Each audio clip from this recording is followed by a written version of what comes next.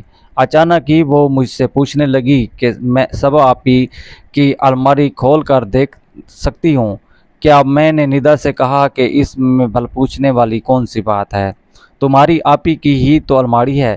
اس نے کہا کہ چابی دیں۔ پھر میں نے اسے چابی دے دی، اور وہ صبا کی الماری کھول کر ایک ایک چیز دیکھنے لگی، اور صبا جو کپڑے میرے لیے رات کو پہنتی وہ نکال کر مجھے دکھانے لگی، اور مجھ سے پوچھنے لگی کہ اس میں سے آپ کو کون سا پسند ہے۔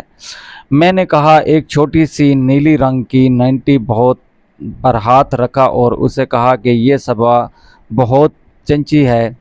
یہ سنتے ہی ندا اور نائٹی اٹھا کر کمرے سے نکل گئی، اور جب کافی دیر بعد واپس آئی تو میری آنکھیں حیرت سے پھیل گئیں۔ وہ صبا کی نائٹی پہنے اس سے بھی کہیں زیادہ حسین لگ رہی تھی۔ اچانک ہی وہ میرے آگے آ کر مسکراتے ہوئے پوچھنے لگی کہ یہ میرے بدن پر زیادہ جچ رہی ہے یا آپی پر زیادہ جچتی ہے۔ یہ سنتے ہی میں نے اسے اپنے باہوں میں بھرا اور بہت محبت سے اس سے کہا کہ یہ تمہارے بدن پر بہت خوب لگ رہی ہے صبا، تو یہ پہن کر اتنی اچھی نہیں لگتی تھی جتنی تم لگ رہی ہو۔ میں نے اس کے ہاتھ میں پکڑا موبائل لے کر سائیڈ پر رکھ دیا، اور خود میں اس پر اپنی محبت لٹانے لگا۔ اسے اس نائٹی میں دیکھ کر تو میں بالکل ہی بے قابو ہو گیا تھا۔ میں سوچ بھی نہیں سکتا تھا کہ 14 سال کی عمر میں کوئی لڑکی حسن کی دیوی بھی ہو سکتی ہے، لیکن ندا تو حسن کی ساری حدیں پار کر رہی تھی۔